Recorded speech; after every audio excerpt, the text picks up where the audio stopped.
a time the Father has ordained for his sons. A time for learning, a time for growing.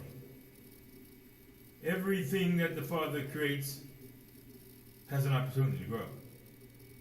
In whatever direction it desires to grow, it will grow. It may grow with false information. It may grow with crude intentions. It may grow misidentified. Or it may grow in the truth. It comes with choices. You see, in the beginning there was Adam. And the Father created the circumstance for Adam. Created all things for Adam. Why was it for Adam? Because our Father decided that he wanted to have sons. And a son is not a flesh and blood. A son is a spirit of obedience. You know, it's a holy reverence of a father. And it comes with instructions. And today, our Father has a word to share. And this word has a title. And it is titled, Sight of Faith. Sight of faith. We know that faith is the evidence of things not seen. Doesn't make any sense, does it? Evidence of things not seen? Can't quite understand that terminology, can you? Not with the natural mind. You see, the sight of faith is what the Father said over what you feel, or what makes sense to you. You see, in the beginning it was Eve, the soul of Eve, was entertained with her flesh. She was talking to herself.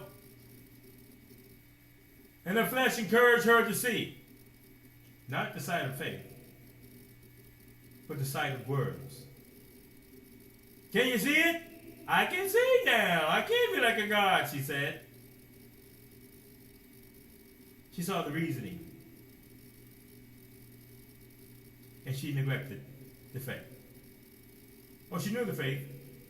She said, my husband told me that we can't eat of that tree. We'll surely die. With the knowledge of good and wrong and right and all that nonsense. The reasoning that you're sharing me. I gotta stay single-minded here and not be tampering with other identification. But you want to know more, right? You saw it written somewhere, right? The doctor said so. That man told me so, and he's really somebody special. I know he is. He's on TV. He's a psychiatrist. He's a doctor. You're not. Who told you that? He told me. Silly. He got a degree. Who told you that? He did. What did degree mean? Somebody taught him and told him, and he believed what they taught him and told him. Are you seeing the knowledge? And then the word of the Father comes.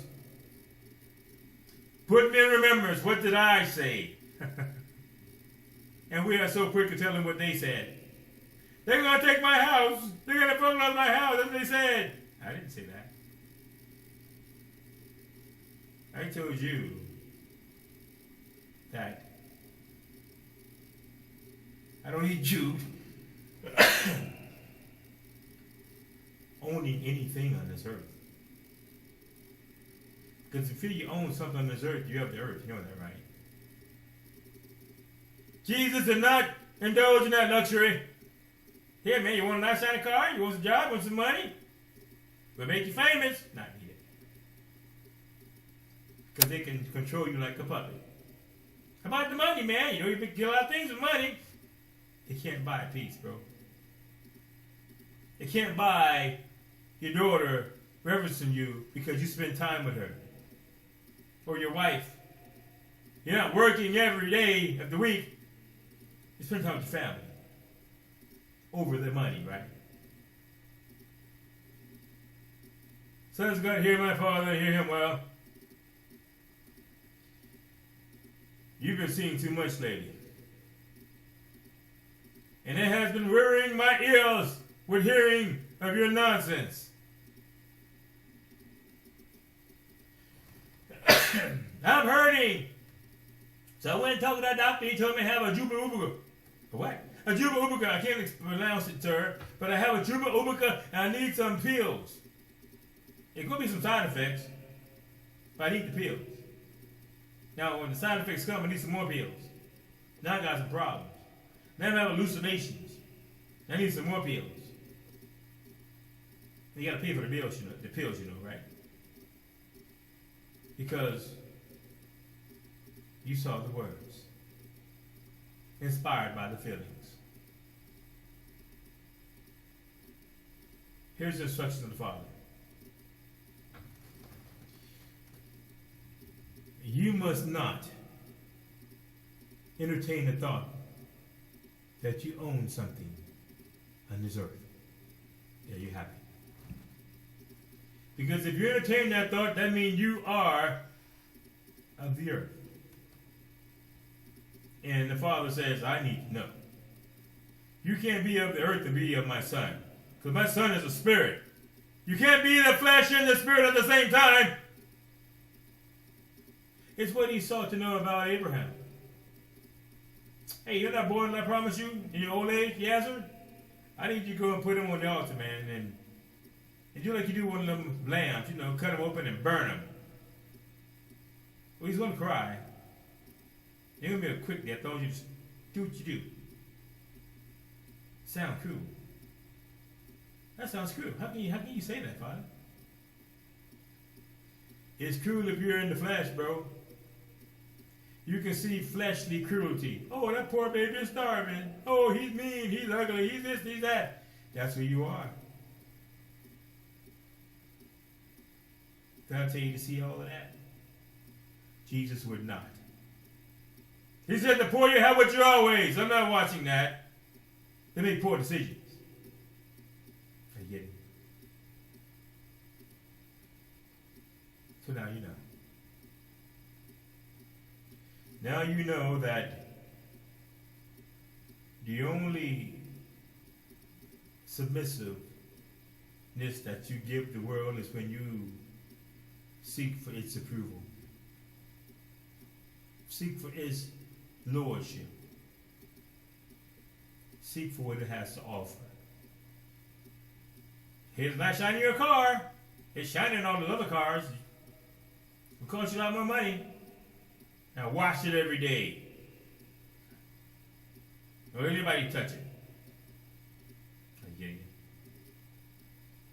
And then you grow old.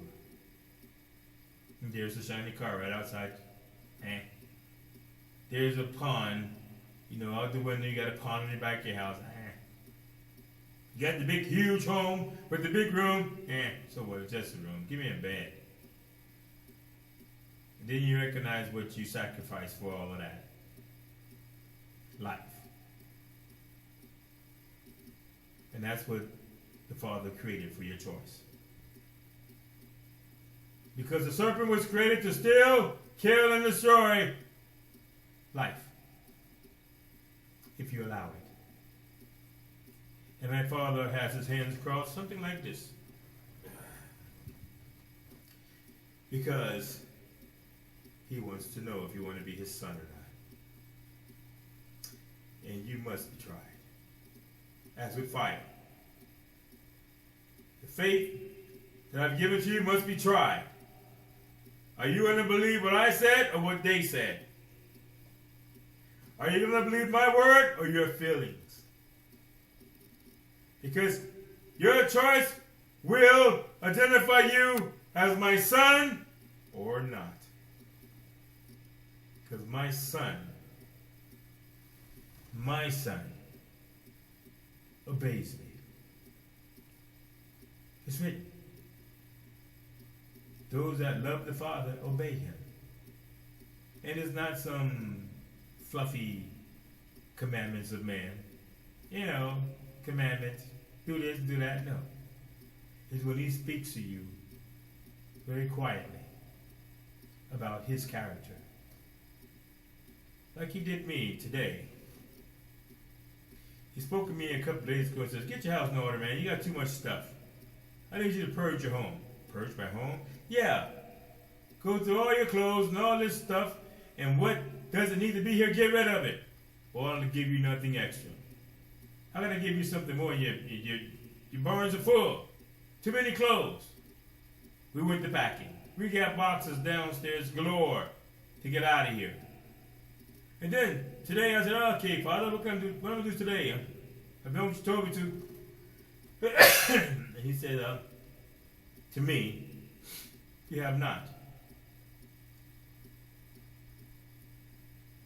I had nothing to say about that. Because I went to thinking in my mind, I have not. All those boxes that I packed up. And then I understood. And I learned something I didn't know. I needed to know about the Father. He's not going to tell you what to do next until you do what he told you to do first. That's it. He would never have told Moses to walk toward the Red Sea if he had went to talk to Pharaoh. He would never told him that. He got to a point where he stopped talking to Moses, and Moses decided to say, I'm going to be flesh, man, and hit this rock, do it my way. And the Father said, I told you to speak to it, but you want to do something different? Be that person. And the conversation stopped. There was no next. And the Father gave me the understanding that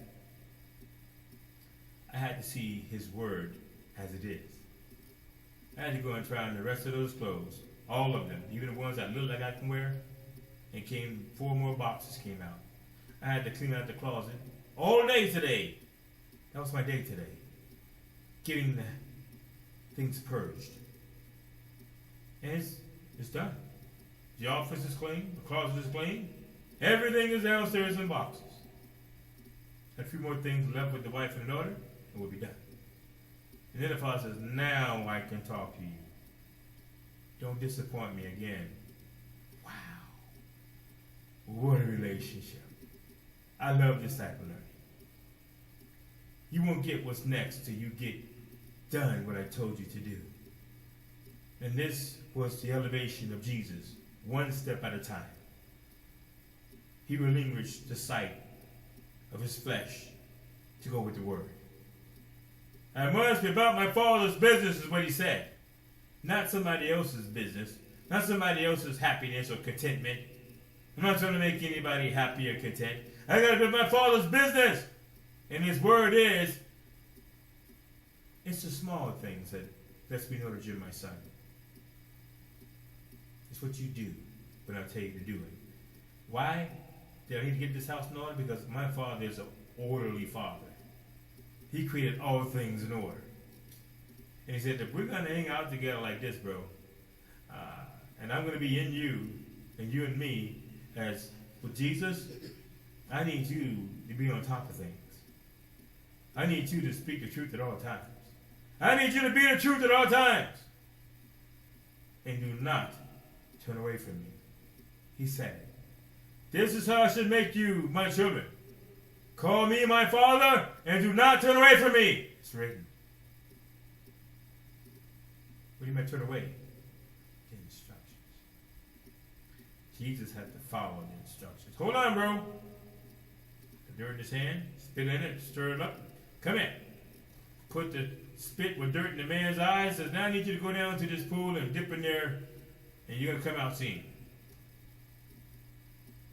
Somebody, I take the pool. And I know that pool stinks. It's a dirty river. But the fact was, Jesus had to do what he was told to do. And then he said it. I only do what my Father tells me to do. So don't think it's something else that was going on. It gets personal when the Father talks to you. Like I just told my family before this ministry started, I said, listen now, I had paused And I told him, so this is the pause moment when at times you just get quiet and make sure that you're not ignoring the small voice.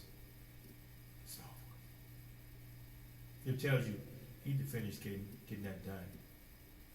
I want you to do it tomorrow. So now, you can rest tomorrow. Because there's something else I need you to do tomorrow, but you won't be ready for it. Because you didn't do what you were told to do! Are you getting it? I hope you are. So now, sons of God, what are you seeing now? Are you seeing TV? Watch them people? They talk to you and entertain you. Or are you seeing what the Father said about the matter? And he said, be single. He said, guard your eyes as the window of your soul. He said, not to be entertained with folly because it shall become you. They're laughing. Ha ha, he, ha. That nonsense.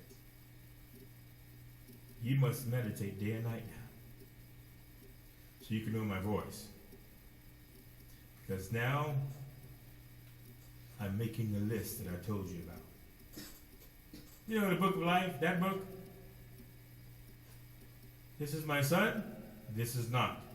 This is my son, this is not.